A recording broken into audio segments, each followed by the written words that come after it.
The Body in the Beauty Parlor, a Jazzi Zanders mystery, Book 6, by Judi Lynn. Narrated by Devon Sorvery.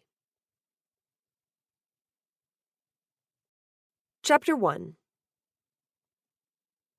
Jazzi grimaced at her reflection in the mirror. It was Thursday night, girls' night out. She was meeting her sister Olivia and their friends for supper. Her sister, the hairdresser. Her sister who'd drive to Don Chava's Mexican Grill straight from the salon she and Mom owned. Olivia would be dressed in something trendy. Her makeup would be perfect, and her dark blonde hair would look stylish and wonderful. She turned off her curling iron in defeat. Ugh, she'd had bad hair days for 2 weeks in a row. She'd hear about it. Glancing at her new spring top and bright green pants, she hoped Olivia would focus on her clothes and not her hair. Jazzi rarely bought anything this bright, pants this snug, and she never wore them with heels. Olivia should give her brownie points for that, right? When she walked downstairs and Ansel looked up at her, he did a double take. Whoa, look at you. She bit her bottom lip, nervous. Is it too much? His sky-blue eyes lit up. You look great. Maybe her plan would work. Maybe Olivia would be surprised by her stab at being stylish. She reached for the cardigan she'd tossed by her purse. It was mid-March, and she didn't need a coat, not even a jacket. Her mood brightened. Spring was in the air. More than that, the house she, Ansel, and Jared were working on in Kirkwood Park was close to being finished and had already sold. They'd reached the part of the job she loved, putting on finishing touches to see how their choices worked. This time around, they'd gone with a farmhouse theme to fit the older neighborhood and the style of the Dutch colonial. So far, she was happy with the way everything had worked out. Plus, another cherry on the cake was that everyone could make the Sunday meal this year for Easter. She and Ansel were really looking forward to it. Her Norseman was excited about planning an Easter egg hunt, inside and outside, for the kids, if the weather held. He wanted to have games in the basement, too, pin the cottontail on the bunny, and balancing an egg on a spoon for a relay race. He'd played both when he was a kid. Walker and Dee Dee's little boy, River, had promised he'd split any eggs he found with his new baby sister, Noreen. She was only 3 months old. Walker and Dee Dee had given her Brooklyn as a middle name in honor of River's mother, who'd died. Easter was a month away, though, so she pushed those thoughts away and raised her face for Ansel's kiss. Have fun, he told her. You too. When the girls met, so did the guys. They were going to the Tower Bar and Grill for wings tonight. George, Ansel's pug, opened an eye to watch them walk to the door. He knew the routine on Thursdays. He also knew Ansel would bring home a treat for him. If anyone spoiled a pet more than her Norseman, she hadn't met him. He'd even started doting on her cats. When they left for a night out, on their return he threw cat treats across the kitchen floor for them to chase and eat. It took her 15 minutes to reach Chava's, and when she pulled in the lot, she had to park in the last row to find room for her pickup. Her sister's car was already in the lot. Walking into the restaurant, Jazzi scanned the booths until she saw Olivia. She was dressed in a cherry-red jumpsuit, sipping a margarita.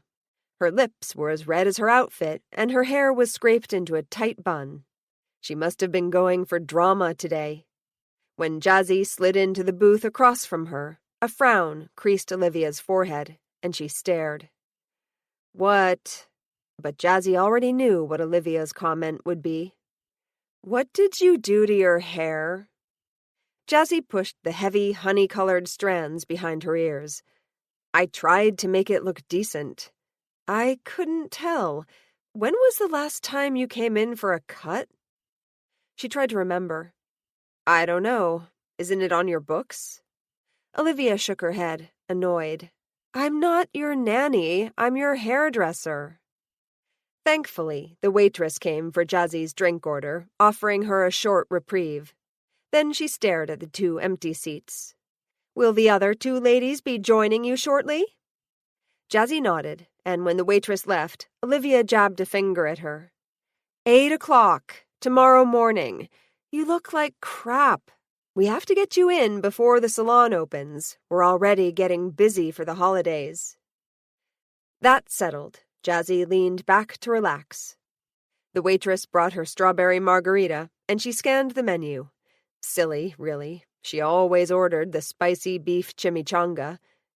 Just then, Didi and Elspeth walked in together. Didi still wore a loose-fitting top. She was breastfeeding, and she hadn't lost all the baby weight yet. Didn't matter, she was plenty attractive. So was Elspeth, in a quiet, understated way. She wore her long, light brown hair twisted back in a soft knot, as usual. Elspeth's eyes widened at Jazzi's white, flowered top and neon green pants. Her brows shot to her forehead. "Ready for spring?" Jazzi laughed. "That, but mostly I wanted to give Olivia a run for her money."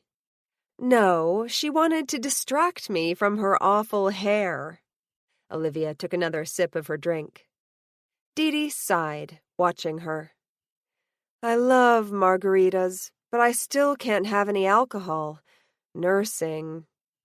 Elspeth made a face. She didn't like hearing any of the messy details of motherhood. "You can't have caffeine either, can you?" "No, and the baby wakes me up 2 or 3 times a night. I could sure use some." Could Jazzi live without caffeine? Babies demanded a lot from a person.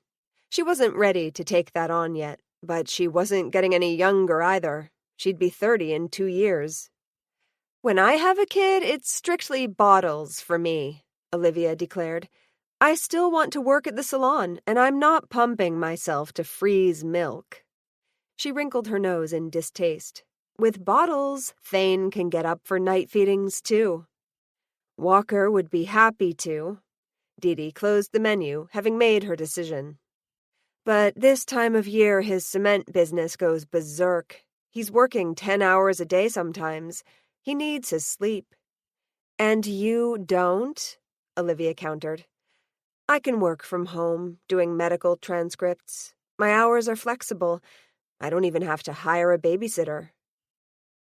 Olivia reached for a package she'd propped on the floor and handed it to Didi. It was a cute dress for a baby with rabbits prancing around its hem and a matching stretchy headband. "It's adorable," Didi beamed, looking at it. "I couldn't resist." The outfit looked like something Olivia would pick, with lots of frills and ruffles. She either wore ultra-feminine or ultra-chic, bouncing between them.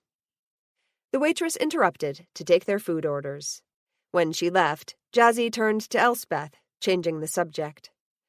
"I heard that your house is finally coming together." She and Ansel had been helping his brother and Elspeth renovate the old brick house they'd bought near downtown Rivers Bluff. Elspeth smiled. "We're almost ready for furniture. It's been hard living there while we worked on it, but all the big stuff is done." The women raised their glasses to toast her. "Congrats!" they cheered in unison. Elspeth fidgeted under the attention and focused on Olivia. "How's the new girl you hired at your salon working out?" Olivia wrinkled her nose. "Oh, fine." A non-committal answer if Jazzi ever heard one. "You don't like her?" "Most months she can't make her booth rental, and she hasn't brought in the business we expected her to. Things haven't worked out like we'd planned." "But she's still new, isn't she?" Didi asked. "Doesn't it take a while for a hairdresser to build clients?" Olivia drained her glass. "That's the thing. When we looked at her resume, she got such high recommendations, we thought she'd bring in clients. She was supposed to know cutting-edge coloring and cuts. Not so much, and the shop's actually making less money than before. I don't know how to explain that." "Is Dad giving you grief about it?" He'd been against Mom and Olivia hiring someone new. "Mom's so unhappy about it, he hasn't pushed it. It's a touchy subject." Olivia scowled. "Thane avoids it too, if he can. He knows it upsets me." Their food came, and Olivia and Jazzi ordered second drinks. The talk turned to members of the family, or kids. By the time everyone paid their bills, they'd covered a wide range of subjects. On the drive home, though, Jazzi thought about Olivia and Mom's salon again.